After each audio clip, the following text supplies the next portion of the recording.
guys, it's Kayla, and welcome to a very special event story, Lover's Winter Vacation. It is limited edition, and I'm very excited to read this one for you guys because I love winter and I love vacations. I'd much rather take a winter vacation than a summer vacation.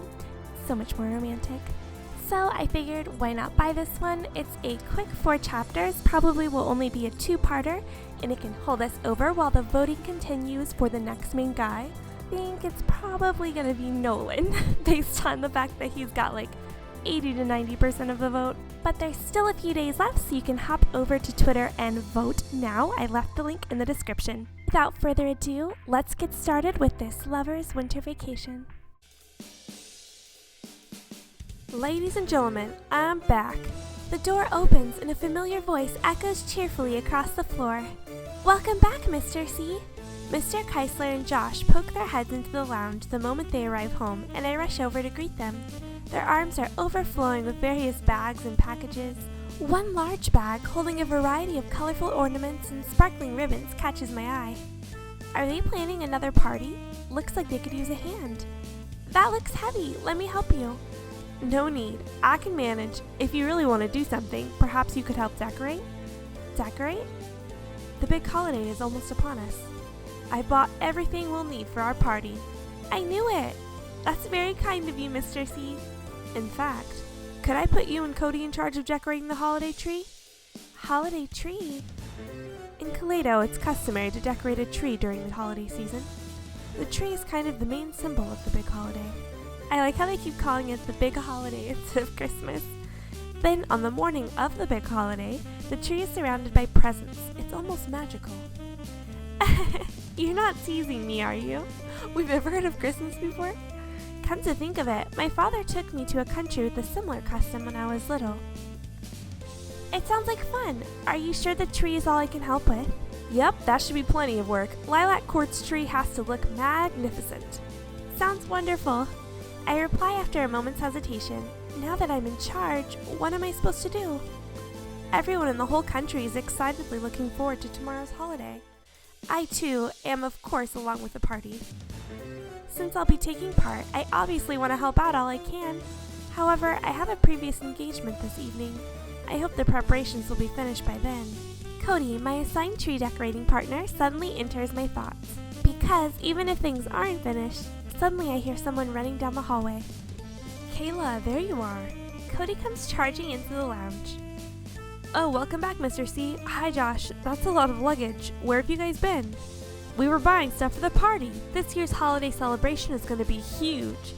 It's huge every year, thanks to you, Mr. C. Cody flashes Mr. Keisler an uneasy smile. I'm hoping you'll help us set up this year, Cody. Me? I'd like you to decorate the tree today. Today? You and I are doing it together. Cody glances at me, then lets out a sigh when he realizes what's going on.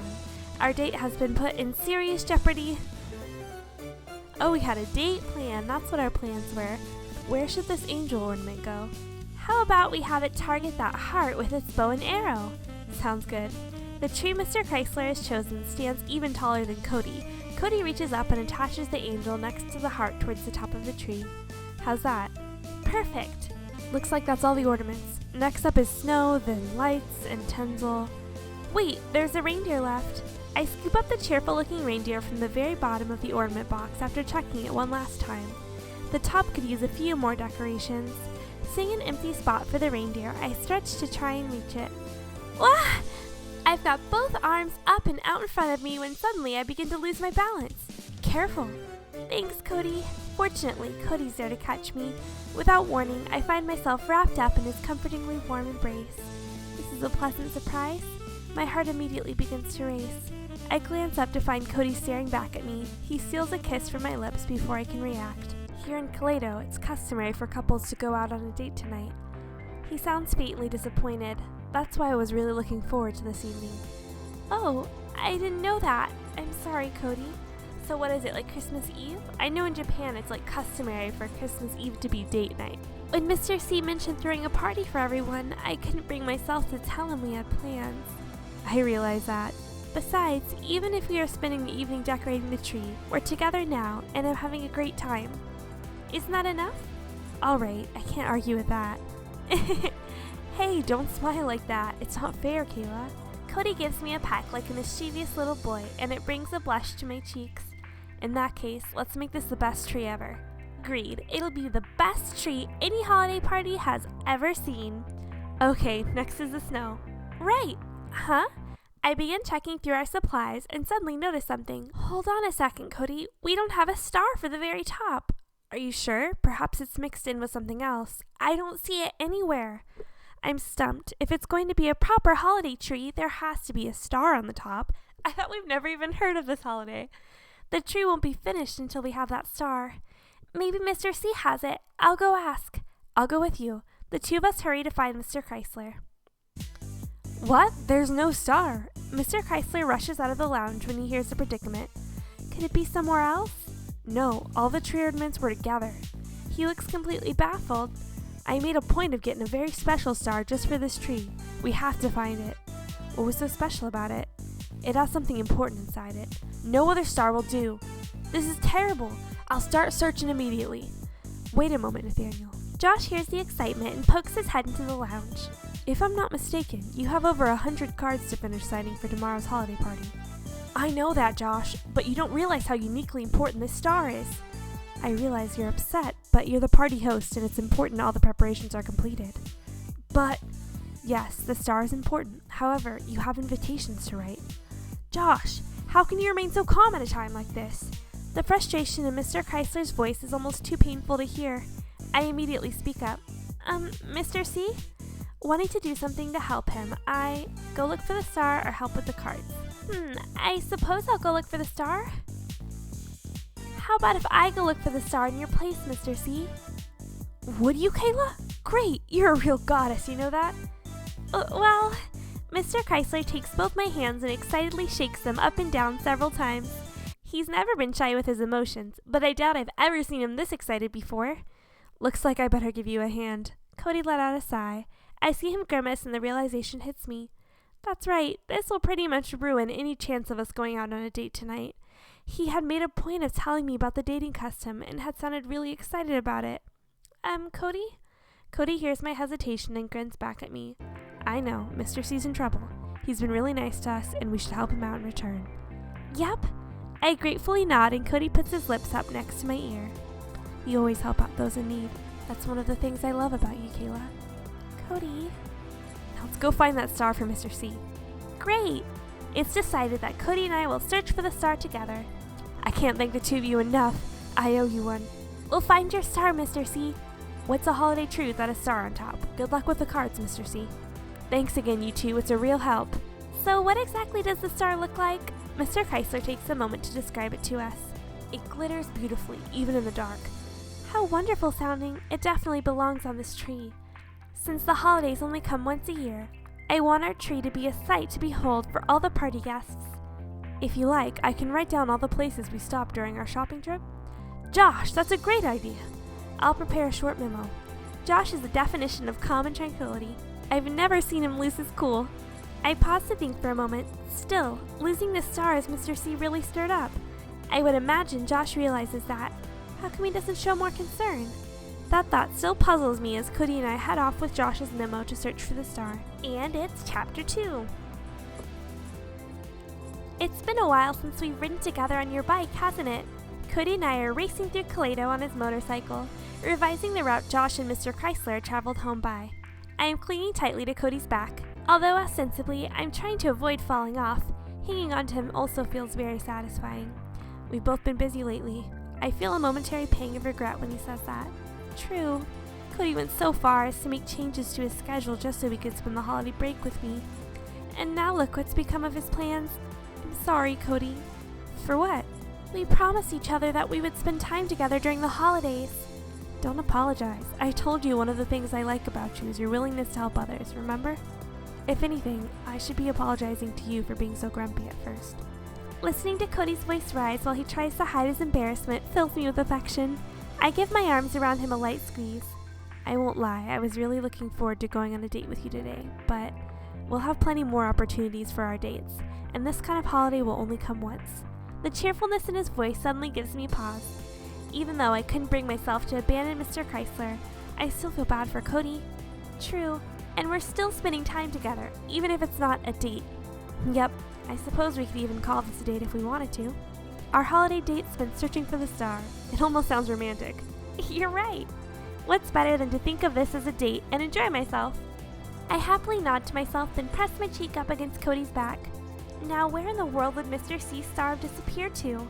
As if he had read my thoughts, I hear Cody begin to mumble. I was surprised when he didn't find it in his car. Me too. The scene replays itself in my mind. Nice car. After talking with Josh, Cody and I decided to begin our search with Mr. Chrysler's car. They had a lot of packages to load and unload. It could have easily fallen out during the process. Although his car is quite large, it doesn't take long to thoroughly search it. Working together within its confines does prove to be a bit constricted though. Let's see, could it have fallen on the other side? I lean into the car to search the space between the passenger and the driver's seat. Maybe it fell down this crack? I start to peek in, then lose my balance and collapse on the seat. Whoa! Are you alright? Yeah. Cody reaches around from behind me to help lift me up. It's a good thing to work hard on anything, but just try not to hurt yourself. I could say the same for you, Cody. I giggle and reach out for Cody's cheek. You've got dirt on you. It must be from trying to look underneath the seat. Oh. We look at each other and laugh over our shared embarrassment. We searched the whole car and didn't come up with anything. I continue to think. The missing star is about the size of one's palm. If it did get lost someplace in the city, finding it will most likely be a real chore. They spent quite a while shopping at the airport mall. There's a good chance it could have gotten lost there. If we're lucky, someone might have found it and delivered it to the information desk. That would be nice. The Toledo airport is huge. Searching it would be nearly impossible. Cody throws me a quick glance over his shoulder. Hang on, we're off to the airport. Sounds good, Cody. He waits for me to adjust my embrace, and he hits the gas. Our search of the airport starts at the business jet terminal. We have to assume that's where Mr. Chrysler would have gone. No sign of it at the information desk, huh? Cody lets out a sigh at our failed attempt. Nope. Nor anywhere in the lounge or the restaurant where Mr. C spent some time. I hang my head in frustration. Searching all the stores in the shopping mall didn't turn up anything either. There must be somewhere we're overlooking.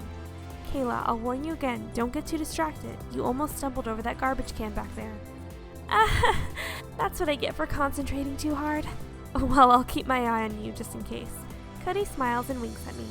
Cody, am I really that bad? I feel myself begin to blush. Cody's celebrity status has been earning him stares from the girls we pass. The moment he winks, I hear a bunch of them scream out excitedly. So many people love this man, and yet I alone have his undivided attention. Feel so happy to be with him. His gaze momentarily distracts me. However, I quickly realize this isn't the time or place to become romantic. Where could that star be? I shake my head in an effort to renew my focus. Good question. At this rate we're going, we may not find time for the party. Should we give up, or it has to be somewhere else? It has to be somewhere else. It has to be somewhere. Granted, finding it may prove challenging, considering how large Toledo City is.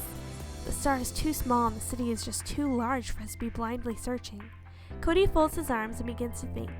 Realistically, he is right. What should we do next? Why don't we at least go buy another star? Buy another one? I know that star Mr. C lost is important to him, and unfortunately it won't replace it. But the tree needs one for decoration, right? He suggests with a shrug. Perhaps seeing the tree all decorated will bring out a little bit of Mr. Happy in Mr. C. That's a wonderful idea, Cody. Thinking of how much Mr. Chrysler has done for us, I was really hoping to find a star.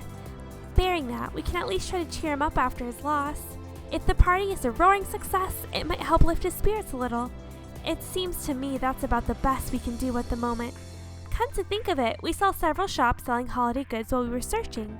Why don't we visit a few and pick out the best star we can find? Cody and I head back to the airport shopping mall. This shop seems to have the best selection. I agree. After traveling around to various stores, we finally settle on one.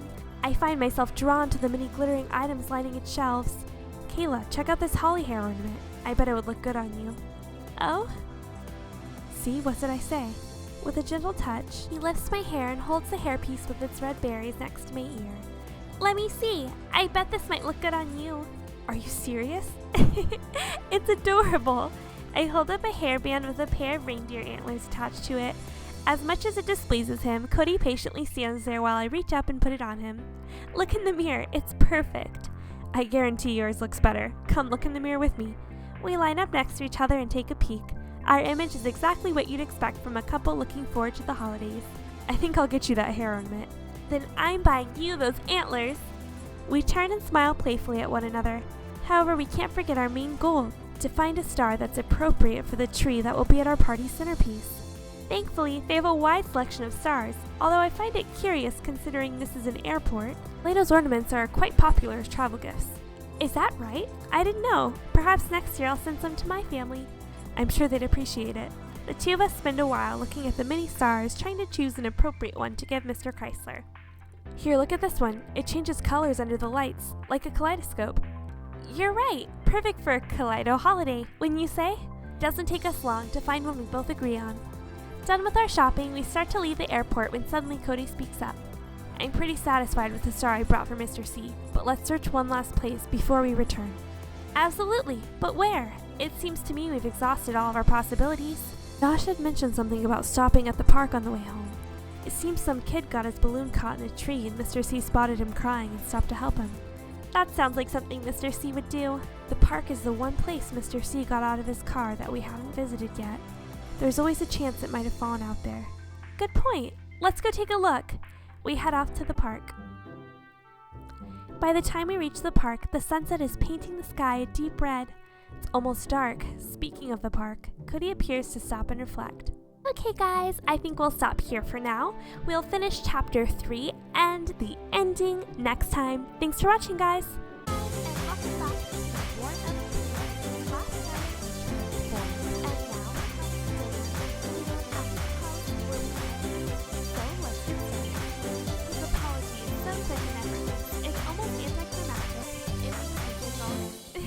It's okay. Sorry for making silly assumptions when I don't know you. Good, at least we can get along.